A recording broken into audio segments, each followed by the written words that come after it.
Assalamualaikum warahmatullahi wabarakatuh. Halo, perkenalkan namaku Ridwan Akbar. Aku mahasiswa dari FKIK UMSU dengan NPM 2208 260262. Jadi di sini aku mau membahas suatu kondisi di blok emergency yaitu bernama shock hemorrhagic. Jadi mau tahu apa saja tentang shock hemorrhagic? Yuk, kita bahas bersama-sama.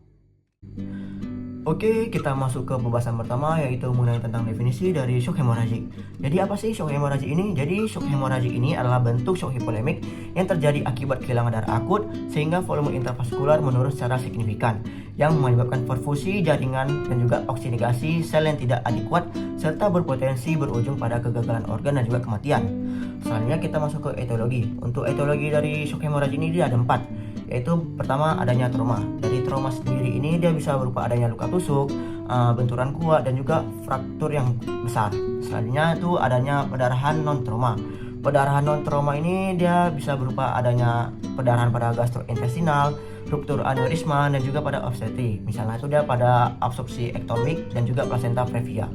Selanjutnya itu dia adanya operasi atau prosedur medis dan juga gangguan vaskular dan juga koagulasi. Selanjutnya kita masuk ke manifestasi klinis atau tanda gejala. Untuk manifestasi klinis atau tanda gejala ini dia tergantung tingkat kehilangan darah. Yang pertama ada tingkat awal. Untuk tingkat awal sendiri itu dia bisa berupa adanya takikardi, tekanan nadi menurun dan juga kulit pucat dan dingin. Selanjutnya tingkat lanjutan. Untuk tingkat lanjutan ini dia bisa berupa adanya hipotensi, kebingungan atau penurunan kesadaran dan juga oliguria atau anuria. Selanjutnya tingkat kompensatori. Pada tingkat kompensatori ini dia bisa berupa adanya vasokonstriksi perifer dan juga nafas cepat. Oke, selanjutnya kita masuk ke patofisiologinya. Untuk patofisiologi dari shock hemorrhagic ini dia terjadi akibat kehilangan darah akut yang menyebabkan penurunan volume intravaskular sehingga venus retur dan juga curah jantung itu menurun. Akibatnya perfusi dan juga oksigenasi jaringan berkurang. Tubuh mengkompensasi melalui aktivasi saraf simpatis berupa takikardi dan juga vasokonstriksi. Namun pendarahan yang berlanjut dapat menyebabkan hipoksia jaringan, metabolisme anaerob dan juga asidosis metabolik. Dan akhirnya terjadi disfungsi organ. Kondisi ini diperberat oleh terjadinya hipotermia dan juga koagulasi atau lethal triad. Oke, selanjutnya kita masuk ke tata laksananya. Pada tata laksana emergency ini dia bisa kita lakukan pertama primary survey. Primary survey ini dia ada beberapa teknik yaitu teknik ABCD. Yang pertama kita masuk ke teknik A atau RW.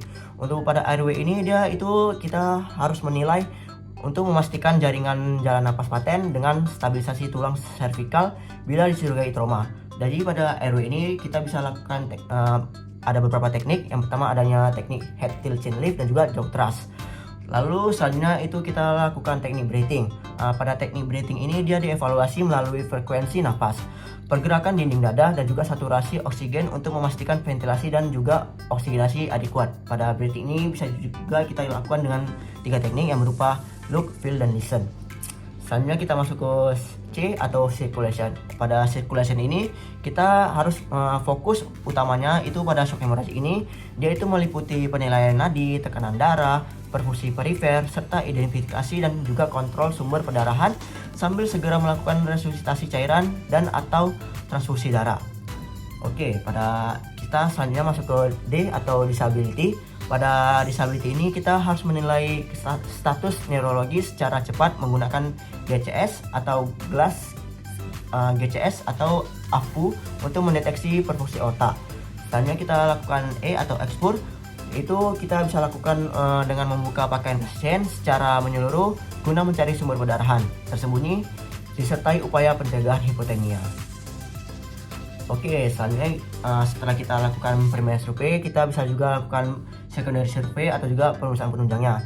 Itu dia bisa berupa yang pertama pemeriksaan laboratorium yang berupa HB atau HCT, gas darah, elektrolit dan juga koagulasi, yaitu bisa berupa PT atau INR atau APTT dan juga laktat. Selanjutnya pemeriksaan USG untuk mengevaluasi cairan bebas atau hemoperitoneum. Lalu selanjutnya bisa kita lakukan pemeriksaan ronsen atau CT. Itu dia sesuai dengan indikasi trauma dan juga monitoring hemodinamik. Itu dia bisa berupa EKG, tekanan darah, nadi dan juga urine output. Selanjutnya pada prognosisnya itu, pada prognosis dari shock hemorrhagic ini dia Yang pertama itu kita cepat kenali dan juga diobati. Lalu selanjutnya derajat kehilangan darah atau respon resusitasi dan juga komplikasi serta letal trial yang berupa hipotermia, asidosis dan juga koagulasi. Dan juga shock hemorragik ini yang berat tetap memiliki mortalitas tinggi, terutama bila tidak segera ditangani.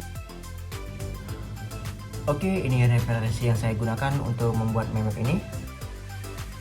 Oke, sekian pembahasan saya mengenai tentang shock hemorragik. Jadi kesimpulannya itu, shock hemorragik ini dia merupakan kondisi kegawat daruratan akibat kehilangan darah akut yang menyebabkan penurunan perfusi dan juga oksidasi jaringan, berujung pada disfungsi organ sehingga kematian bila tidak segera ditangani. Dan penata laksana utama itu dia menekankan deteksi dini, kontrol pendarahan dan juga resusitasi cepat melalui pendekatan primary survey yaitu berupa ABCDE dengan fokus pada stabilisasi sirkulasi. Keberhasilan tata laksana sangat bergantung pada kecepatan dan ketepatan intervensi awal untuk mencegah terjadinya letal triad dan memperbaiki proses pasien. Oke, sekian pembahasan saya mengenai tentang shock hemorragik. Jadi apabila ada kesalahan saya dalam menyampaikan, saya mohon maaf. Oke, sekian dari saya. Terima kasih telah menyaksikan video saya. Jangan lupa like dan subscribe jika berkenan. Oke, kita ketemu di video selanjutnya dan bye-bye.